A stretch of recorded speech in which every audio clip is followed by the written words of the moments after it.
What is up, everybody? Thank you for joining us for another episode of the Oh No Disc Golf Podcast. This is episode 12.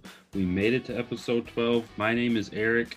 With me, as always, is my best friend Kyle, who is more coordinated on a skateboard, doing almost anything else other than just walking through his house. Kyle, what's up? What's up? What's up? Yeah, I bashed my feet on everything in the house. So I'm actually getting, I was really against Crocs. Eric, you've always been a Croc man. I had disc golf in Crocs. I'm, got to put them in 4-wheel drive. Yeah, something like that. They don't work that way anymore for me. No, but I'm just going to have them as strictly indoor shoes. So I don't, I have like 4 cuts on my feet currently. So it's great. It's a great time. Bash my feet on everything. It feels really good when you have cuts on your feet and you step in dirt. Really gets that dirt in there. Yeah. So it feels so good. So good. So this is Oh No Disc Golf Podcast. We talk mostly about disc golf, sometimes about not disc golf related things, but Sometimes we talk about the cuts on our feet. We're just here doing it. We're just 2 regular everyday guys. If you want to find more of our content, you can find us at Linktree. We have an Instagram, we're on Facebook, we're on Twitter, we have a TikTok, we got a Patreon member. Shout out to our 2 Patreon members, Sean and David. Been following us since day one. We also have an affiliate program with Starframe Disc Golf. You can use our code OHNO for 5% off at starframedisc.com. Also head over to our own personal merch store, teespring.com/stores/ohnodiscgolf. You can use the code OHNO for free shipping.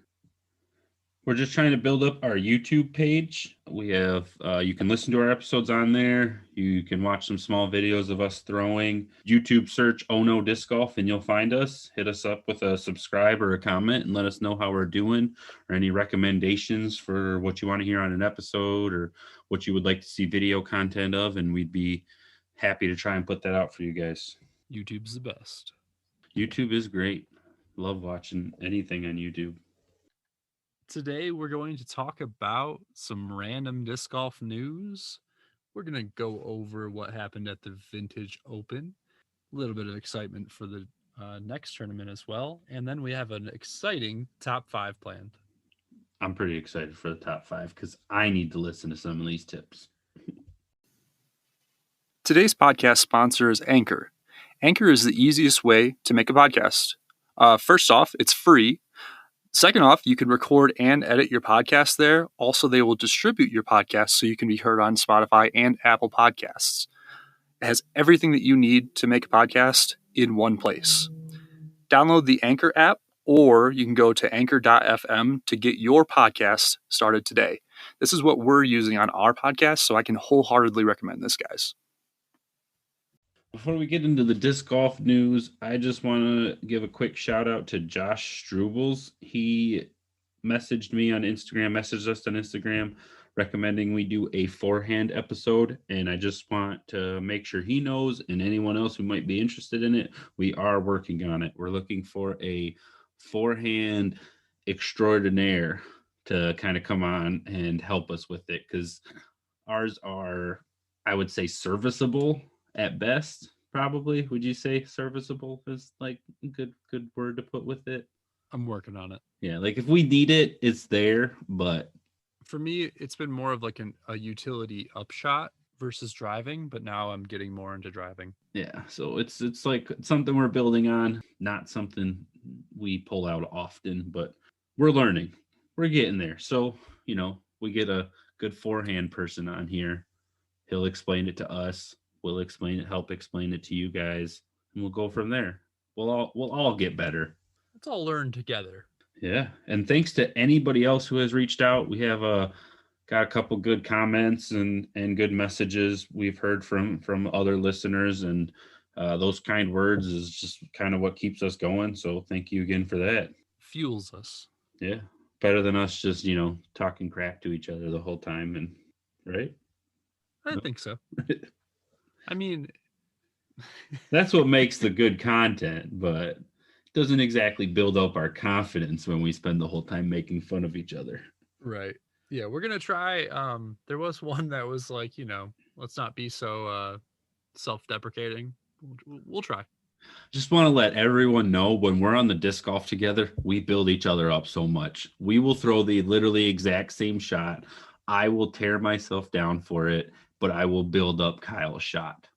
I'll be like, oh my God, that was a perfect shot. And then we'll walk up and they'll be like 10 feet of each other. Yep. It's a huge thing. We don't rag on each other Right. when we're on the disc golf course. Just when we're here. Just every once in a while we'll be like, somebody's closer. Yep. Yeah, that's probably one of our most used quotes.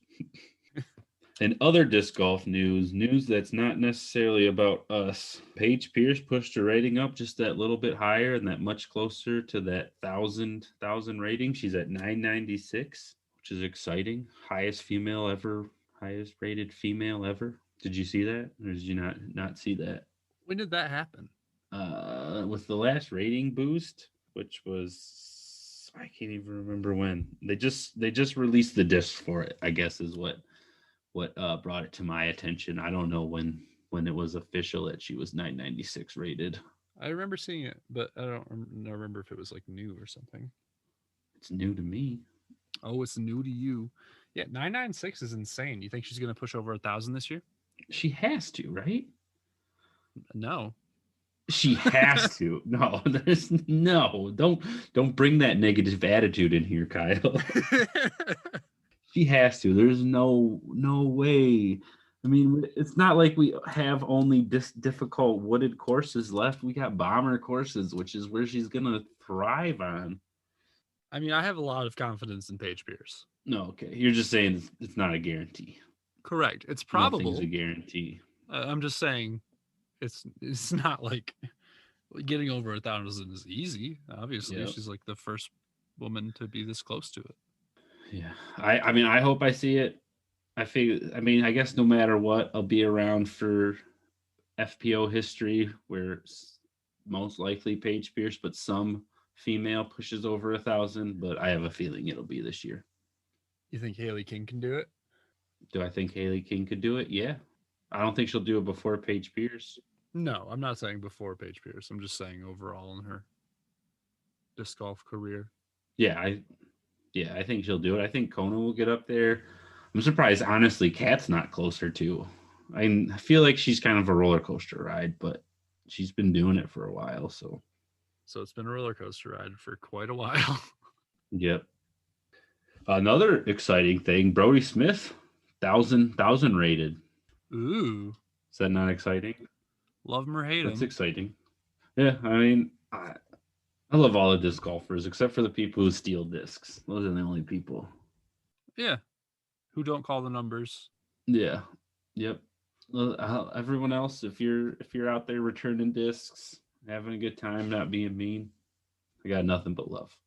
It actually, I saw a guy who was in like chest high waders, just like raking with the bottom of the pond with his feet. They return discs, or does he just keep them and sell them? Couldn't tell you, but it looks like it's a popular thing to do there. Oh, at the course the new course, right? The new course. I forgot we talked about that in something else, but didn't actually bring it up. So why don't you tell us about them courses? So it's the Upper Badlands and the Lower Badlands. It's in it's like two different parks, but they're like right next to each other. I don't know why they're considered two different parks. Yeah, across the street. They both play along this like valley essentially. One's on one side of the valley, one's on the other mostly.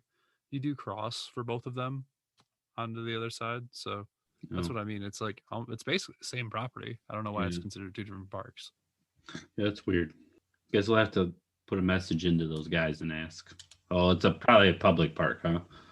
I think so. Yeah, it looked like there might have been some homeless people living in the Lower Badlands for some. There's like a mattress and like a whole setup.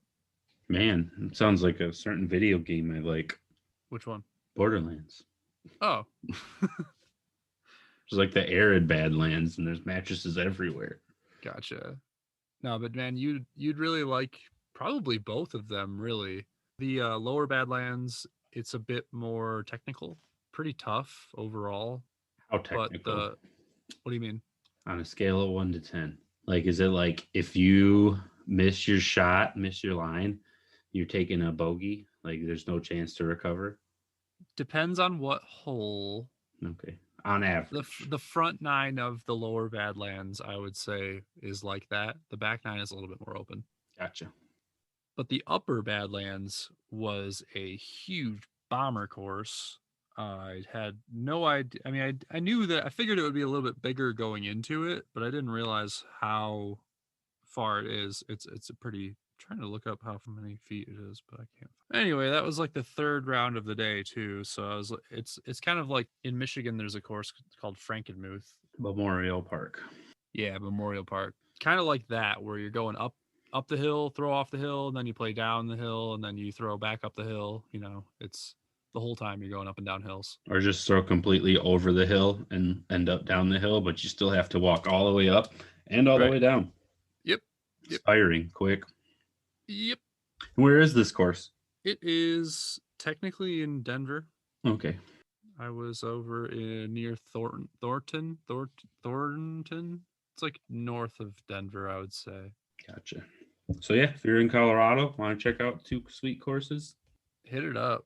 When Eric comes and visits, that's probably one of the ones we're going to go to. Almost lost multiple discs, though. There are quite a few water hazards throughout, so it does make it pretty challenging. I went for most of them. There's pro tees and am tees for a lot of the upper Badlands. I think the lowers too, but I don't know. When they do bomber courses, I feel like it's almost necessary so people don't step up and throw their whole arm off the tee pad. Right. It's a lot of fun, though. That's where we're going, huh?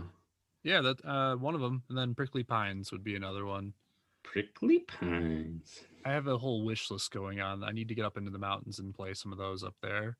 But another one that I've heard of, if you're in the Denver area, check out Bird's Nest. I've heard that before. I think Eagle shouted it out on his YouTube video of like courses to check out in Colorado. Gotcha. He also mentioned the pines. The prickly pines. Prickly ones. The prickly ones. I also played a lot of disc golf this weekend. I took my uncle for the first time out disc golfing. Me, Sean, and my uncle John went out disc golfing at I think it's called Firefighters Park in Troy, Michigan. It's a pretty cool course. Everything ranged from like 200 to just over 400 feet. So there's nothing like overly easy and nothing like way too hard for people. It was like one of those courses, you know, where there's trees, but the fairways are super wide open. Like as long as you can like hit the fairway, you don't have to worry about it. And even if you like miss the fairway, it opens up like a whole new fairway. If that makes sense. I guess. Yeah.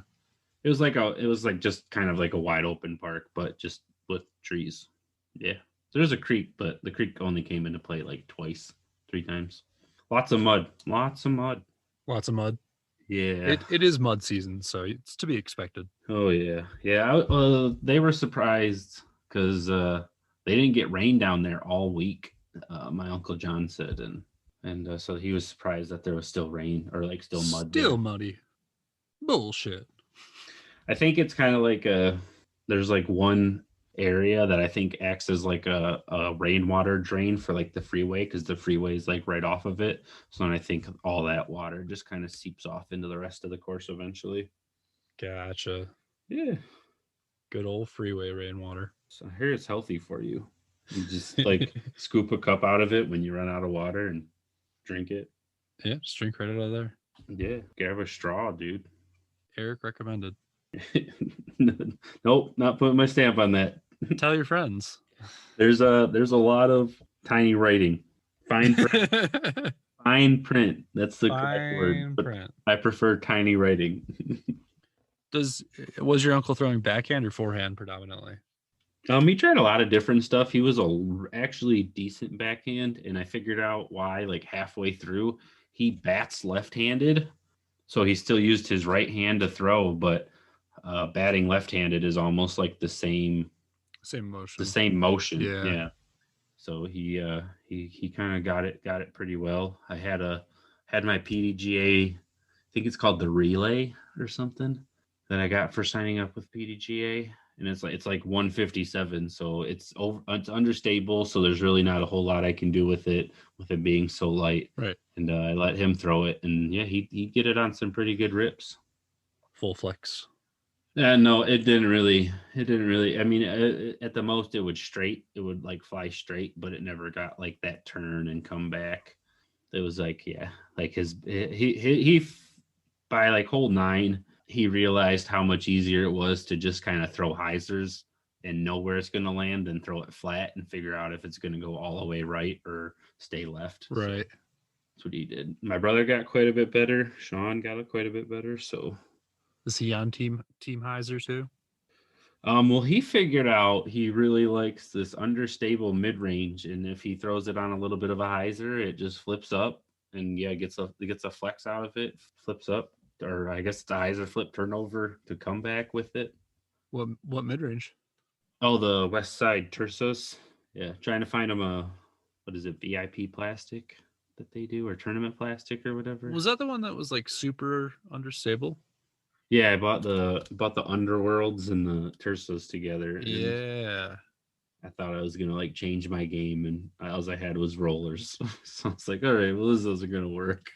You tried so hard for one round. You were driving every time with it. Yep, it wasn't good. It rolled. Yeah, we were playing across the field too, so it wasn't like the best spot for a roller. Yeah. We wandered so long in that field for it. Probably 20 minutes. Yeah, just wide open field. Pink disc, bright pink disc. We lost a disc in that field, didn't we? Yeah, putter, right? Yeah, I think a whiteboard, and I had. Yep. And that's when I think it was like grown up a little bit more, and I threw it over the trees and didn't really have a good understanding of where it landed. But this, I like watched it land and couldn't find it. Yeah. But that's disc golf. Anything new in your bag or? Nuke SS. If you guys find a Nuke SS, just buy it. Just try it out. If at the very least, if you don't have a noodle arm, it's going to be a sweet roller for you. For me, I have it in Champion plastic or whatever, Z plastic for Discraft, right? Yeah, Z. The clear, right? Is that what you're saying? Yes. It's I think because it's that plastic, it's a little bit more stable than a roller for me. More of a Hyzer flip machine. Yeah, and your noodle arm. Your altitude. Oh yeah, I always forget about that. Yeah. So I mean, I think it still might be like a big Hyzer flip turnover disc for you, but my Nuke SS is going to be a roller real quick. Gotcha. After it hits some trees, but I don't think it might stay because I don't really throw it in the woods. It's like when I have a wide open giant fairway that I have all the room in the world to throw. Oh yeah, definitely. It's not like a gap hitter for me. Nope. For me, nope. It goes from the complete left side of where I let it go to the complete right side, and then come all the way back to the left side. Definitely the closest I've been to 400 on a base, like a flat surface is with that disc. Oh yeah, sweet disc. Especially if you're just getting into high speed discs. It's a 13 speed, so that's always was like scary to me. But that turn is real. Much more stable than my sail. Sail. Every time I throw it, sail. Overcrank it every time. No matter how much Hyzer you put on it, it's going, turning and burning. Roller. I mean, I suck at rollers. They always just turn into like I attempt an air shot basically. It just doesn't. I can't do it. Maybe I'll try forehand rollers. There you go. It's an idea. Maybe I'll just throw discs into the ground. If you want to watch me throw discs into the ground, check out my TikTok. I did a full send challenge. That's a good idea. I should do that next. Do it. It's actually pretty fun. I got a bogey, but I couldn't remember the rules. do you have to go all out every shot, even like putting from a foot away? I think circle one. You can putt. Oh, I did it like 15 feet. No, yeah, no. I think circle. I don't know. If it's your challenge, do whatever you want. I was just making up the rules. I had already played the round, and I said I was going to do it, and I totally forgot. So I went back to hole 1 and just did it. Yeah, definitely check that out. At that point, it's just whatever makes good content. It was pretty funny. I didn't watch it, but I bet you I'd laugh. Finger guns. Finger guns. What's new in my bag? You sent me that. What is it called? Oh yeah, I forgot about those. Centurion. The Centurion. I've been throwing that. That's been fun. Slightly more turn than what I get out of like my Thunderbird or my T-Birds. Yeah, I think should be like with your T-Bird more than your Thunderbird. I think it's a 7-speed. I feel like it's almost like an eagle, right? Yeah. Yep. I think the only thing I numbers aren't necessarily perfect, but I think Eagle has one less glide. Gotcha. I mean, for a headwind, it's not the best thing in the world, but for anything else, it's pretty fun. It's a sweet disc. Now I need to get myself one. Big fan. And then the fancy zone sparkle. I don't remember what it is. Ledgestone version. Yeah, it's pretty. I've been throwing that thing all over. Skipping it right up to the post, I bet. I just didn't realize how much I was missing a nice premium plastic like skip for my putters. I have my PA3 that I use that for like direct shots, but I didn't have anything where I could like skip on a Hyzer, you know? No, it's weird. It's almost like I bought you one way before this happened. If only I could remember what We've already talked about this. We're not going to talk about that on the podcast. You brought it up, not me. It's an important disc. It's going to stay on my wall forever. Dude, I bet you if you threw it, it would net your second ace. Your first real ace, your second ace. I bet. I doubt it. I bet it would. I don't even have anything where I could throw that on and it'd be an ace. Okay, whatever. If you didn't get a chance this weekend, the Vintage Open started on Thursday. All the post-produced coverage or the lead card was done by GK Pro for the MPO. I watched a little bit here and there. I definitely didn't get to finish any rounds. It looked like a pretty fun course. We played our fire round game that we explained in episode 10. So if this doesn't make any sense to you, go back there, listen to the rules. But Kyle is leading 4-2 right now. Oh yeah, winning. Gonna have to make a comeback with the next couple ones. It's a long season. Yeah, it is. It sure is. It'll be lots of up and downs. We don't have an exact what the winner gets for a prize, but we'll figure out when the time comes, I'm sure. It's going to be something amazing, I'm sure. Something real dumb and real amazing. So something like that, if someone else sees it, they're going to be like, that's the dumbest thing I've ever seen. But every time I see it, I'm going to laugh and think about how it's the coolest thing I've ever seen. Nailed it. Rounding out the top of the MPO was Nico at 19 under, Conrad at 24 under, and Heimberg, Kyle's apparently favorite this year, at 26 under. I picked him every round? Yep, you picked him every day. That was my strategy. I figured it was going to be windy. I looked up at the weather and saw it was going to be windy. I know Calvin's a Florida boy, and he's down to throw in any condition. Yeah, he plays with alligators. Do you play with alligators? You're not Calvin Heimberg. Nope. Garrett Girthy might be able to tell you something about it, but yeah. Was Girthy there? Yeah, I think he was there. Could be wrong. If I'm wrong, just message us and tell me I'm wrong, but I think he was there. Eric, I'm just gonna go on. I'm gonna go message you, tell you you're wrong. I believe it. GG's probably moving to every tournament just selling his jersey. Yeah, definitely. I mean, why not? Make your money. Yeah. Probably could make more money doing that than he could disc golfing. Everyone loves jerky, and jerky's expensive. I caught the entire first round, and then I watched the live coverage on Saturday. Yeah, I watched a decent amount of live coverage, but I had to cut it short. I did too. I ended up having to leave, so I wasn't able to catch like the last half, but it looked like Heimberg had it pretty much in the bag. Yeah. Pizza in the oven. Rathbun hit an ace on day one. That was sweet. Gavin Rathbun. It was fun to watch him play on a bunch of lead cards. Yeah, he's gonna have a heck of a year, and I'm here for it. Me too. Got a lot of exposure. It looked like he was struggling a little bit on the last day, but we all have days like that, and he ended up pushing through pretty well. Ended up in 5th place. So Yeah, I think pretty sure 5th is right on the money. And that's killer. Top 5. Yeah, I ended top 5, and there was 5 people in the tournament, and I was still excited. So count it.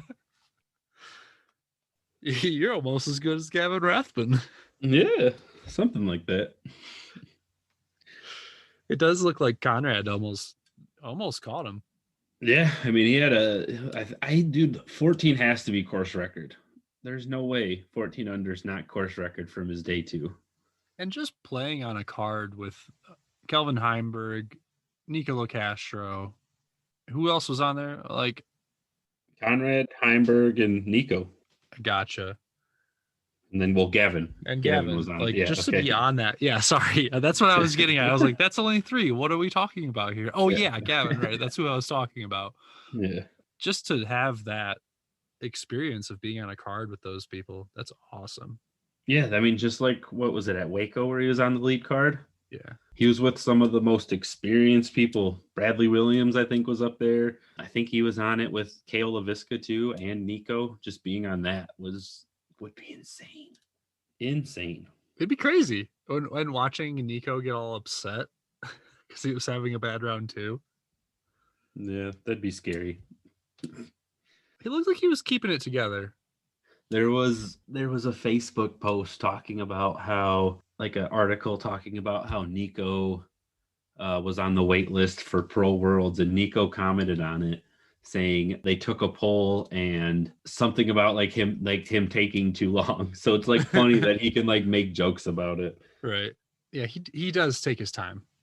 Yeah, I mean, it's fair. I have a feeling in a little while, if they relook at the rules, people will be given more time. I was going to say if they look at the rules, people will be given less time. I don't know. I guess maybe. I'm not really sure. Philo likes to take his time too, and I'm all for it. I'm all for it. Whatever's best for disc golf, honestly. If that's your routine, go for it. But FPO was pretty exciting.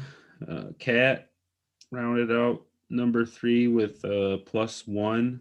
Jessica Weiss ended at even at second, and Sarah Holcomb ran away with it at 8 under. And going into the second day, Sarah Holcomb was behind the leader, I think, by 2 or 3 strokes. So she had quite a bit of comeback to make it first. I didn't know where I was going there. Competitive. Yeah, she really pushed. I think her second round she had a 6 under round. Wow. So that was pretty sweet. 8 under is pretty sick. Yeah, I haven't been able to watch. I definitely didn't watch all of the course, but from the looks of it, it's a lot of tight lines and quick out of bounds. Well, you'll be back to your regular disc golf watching schedule now, won't you? Oh yeah, yep. I plan on watching Vintage Open as soon as I wake up tomorrow. Sweet. Yep, I'm really excited. I missed out on so much disc golf content. But it's cool because now I can watch all the usual stuff and just get that all in instead of have to scroll the internet for more. Kevin Jones' commentary is pretty fun. Yeah. Oh, if you haven't seen Paul Uliberry's channel, it's Ezra and Yuli versus Luke Humphreys and Kevin Jones. Ooh. Doubles round. Yeah. I started it, but I think I'm only through hole 2. So that should be pretty exciting. Sounds fun. They have a YouTube channel as well as we do have a YouTube channel as well. Check us out over at ohnodiscgolf. Shameless plug. Maybe we'll start recording, us while we're recording the episodes. So Kyle, how excited are you for the next tournament coming up? 10 out of 10 excitement. And what is it? I am super excited about the Jonesboro Open presented by Prodigy Discs. It's going to be a great one. I had something cool to say, and it completely left my mind. It's been like a month since the last major tournament, so Yeah, that makes it exciting. Oh, and I think this is kind of one of the courses that me and Kyle last year really kind of fell in love with watching live. So it'll be exciting to see it as we know more and have seen it again before. Yeah. Maybe I'm wrong. Maybe it was just me. Maybe Kyle didn't care for it last year, but I don't remember off the top of my head, but I'm just excited for any type of live disc golf. yeah, live disc golf all weekend, starting Friday. Get it on Disc Golf Network. Yep. And on their YouTube on the final day, it's always free if you don't subscribe. But if you're a PGA member, it's $5. Just subscribe. It's half a disc, dude. It's worth it. So worth it. Even if they play 8 commercials, 80 commercials, 18, 9? A number? A number. Pick a number. Every once in a while, they play a bunch of commercials in a row. And it's okay because it's live disc golf. And I'm here for it. Beef jerky? What a great endorsement. Every once in a while, they really fuck up. But, I'm here for it. Every once in a while, I really fuck up. So why should I expect anyone to be better than I am? Oh, I forgot. Do you know what? I just remembered. I was supposed to make a t-shirt with like Eric's facts or something. Yeah. Like 2 fucking episodes ago. Eric's opinion, and that's a fact. That's what it was. I'm here for it. Dude, what if we make t-shirts with our faces on it? And we'll write Team Eric, Team Kyle on it. Whoever buys more wins. Oh boy. I just like competing. We're both going to be like 0. Yeah, probably. But that's okay. I'm all right with it. Hey, my dad might buy one. Sweet. He'd buy for you. He'd probably feel bad. He'd buy one for you and be like, I can't not support Eric too. And then end up buying one for me too. All right, 1 versus 1. Tiebreaker. We'll put pictures of our dogs on them for the tiebreaker. Probably a good idea. All right, let's do the top 5. 3, 2, 1. Top 5. Tournament tips. Tournament tips. So I'm starting to get into tournament season here. I have one planned about a week and a half from now, and then I got 2 planned for the month of May. Just like a decent amount of tournaments. So we thought we would just give you some of the things we try to remember when we're going into a tournament in case anyone's just kind of jumping into that scene and they haven't been to a tournament before. These aren't necessarily things for your first tournament, but just anyone who's not super familiar with the tournament scene. Why don't you kick us off with number 5? Number 5, make sure you go to the bathroom before you start your round. The nerves get to you. It's always difficult to know whether you have to go to the bathroom or not, but I would rather not play my entire round needing to go to the bathroom. So wholeheartedly recommend hit that bathroom before you start. Yeah. You don't want to be holding it on a putt.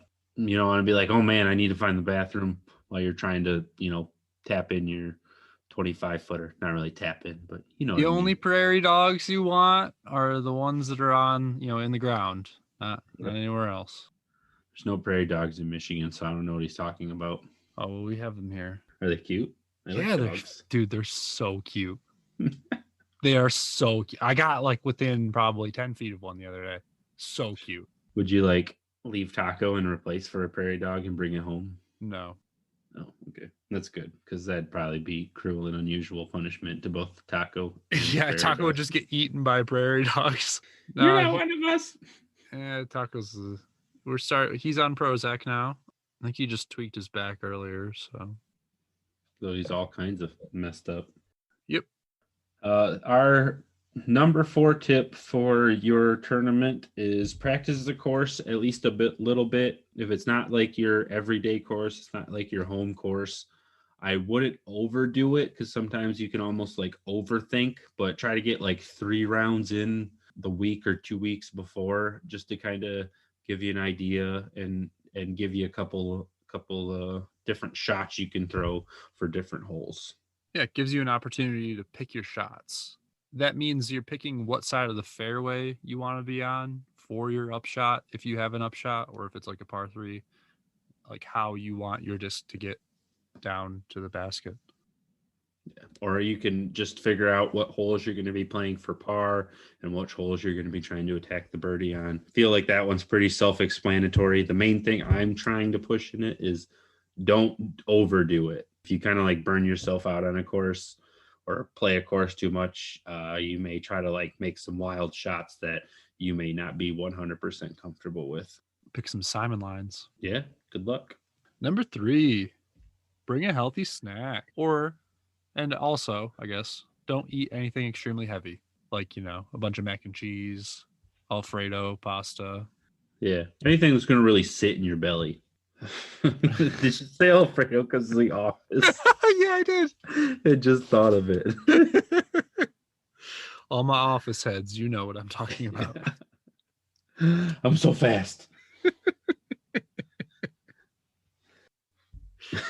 We just got this like streaming box through our internet provider, so now we have Peacock, so I can watch The Office again. Yeah, we got it on DVD, and it comes with all the deleted scenes. Oh yeah, that's sweet. Yeah, it's been very enjoyable. Number 3 is definitely more for Eric because I don't really eat when I'm on the course. I usually just bring my water, and typically I usually don't even drink any water while I'm playing. I'll just drink afterwards. I like to bring, I'm a big fan of Cliff Bars, so I usually bring a couple of those and then a lot of fruit. I usually Not sponsored. Cliff Bars, hit us up. Yeah, sponsor us though. I usually bring apples, oranges, and bananas, and I just kind of have them in a bag or a cooler in my car. Big fruit, hit us up. Yeah, all you fruits. And that's usually what I kind of have for tournament day. I do keep in my bag Jolly Ranchers. I just like to, if I'm like having a bad day, I just like to kind of like pop one in my mouth, and it just kind of like takes my mind, like focuses my mind again. So not healthy, but I'm not exactly eating it. I usually eat maybe 1 or 2 around at the most. Yeah, it's just a little bit of sugar. No big deal. Mm-hmm. Lots of water. I bring lots of water. I don't know why Kyle doesn't drink water while he's on the course. That's crazy to me, but it's weird. To each their own. Yeah, I'm a weird dude. The next tip I think is one of the bigger ones. Definitely one of the bigger ones. Obviously, it's number 2. So, it's the shit. No, that's number 5. Oh yeah, that's the shit. Number 2 is bring extra clothes, especially socks. I've had to accidentally like stepped in rivers and got really dirty, got really wet at tournaments before. I can usually get by like with my pants and t-shirt getting wet, but when my socks get wet, it kind of just ruins my day. Not even just by rivers and mud, just by me sweating. Socks are the number 1, but if you're able to bring like an extra pair of shorts or sweatpants, I would recommend that too. I brought an extra t-shirt. Yeah, t-shirts too. Because I'm a sweaty guy. Yeah, it's nice to like if you have a two round tournament to kind of like be able to go off into your car and change anything that's kind of dirty and weighing you down. Dirty and wet weighing you down. Gross. Sick. Gross, Eric. Don't be dirty. Nasty.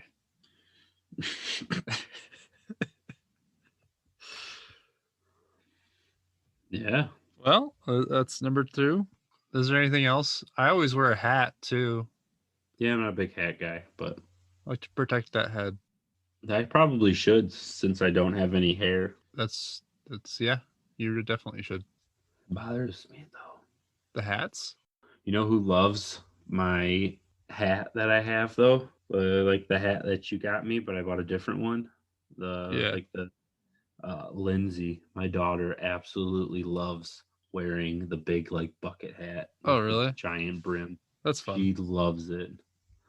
It's hilarious. She just digs it. It's comfortable. It is.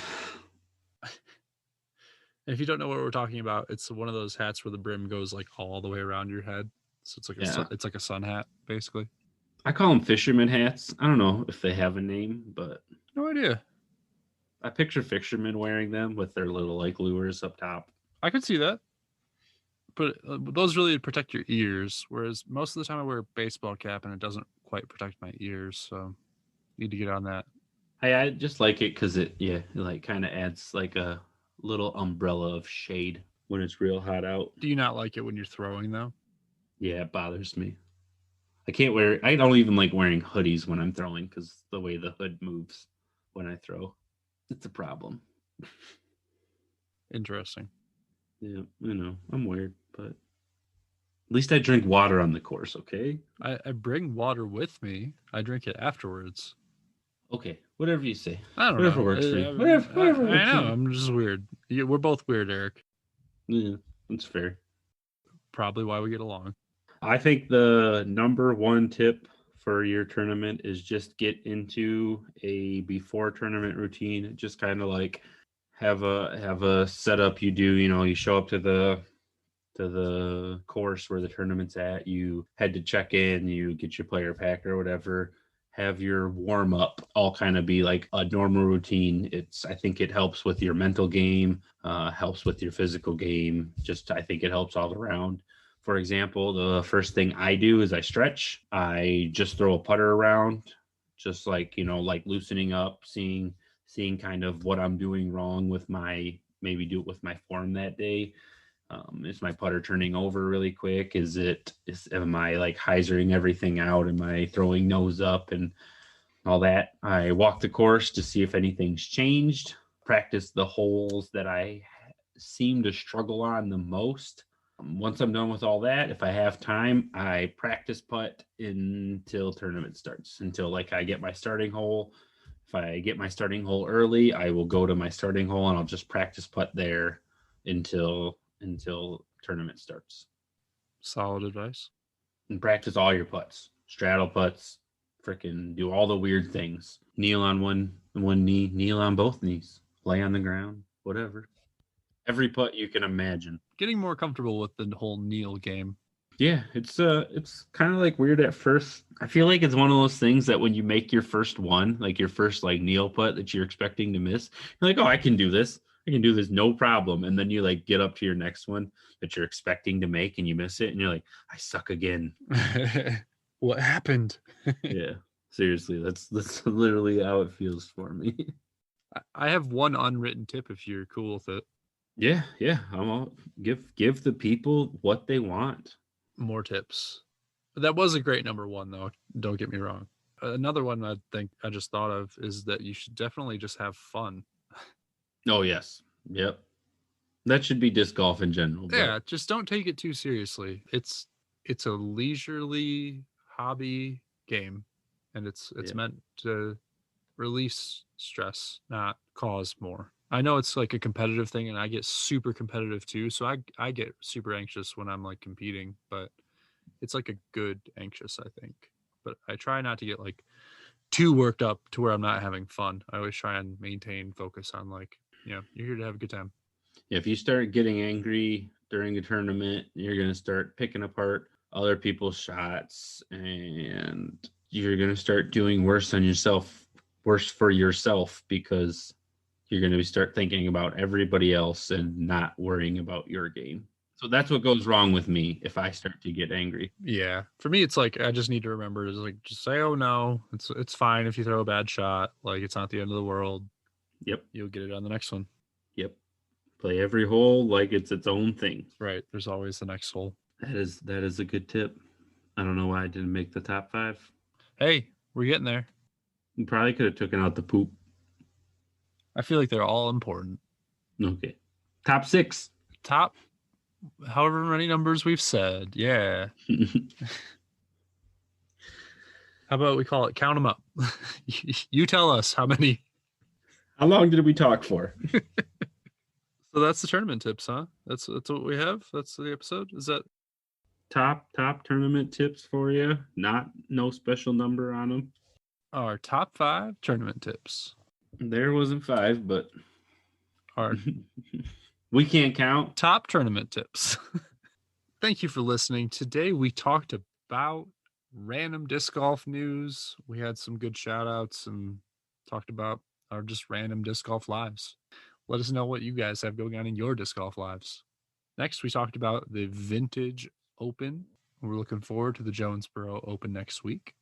And lastly, we did a top 5, but it wasn't just 5, so we're going to call it top tournament tips. And that's our episode. We made it to episode 12. We're still doing it. We're killing it. Eric, We're I'm super excited. Proud of us. We're gonna keep doing it, even if people get tired of us.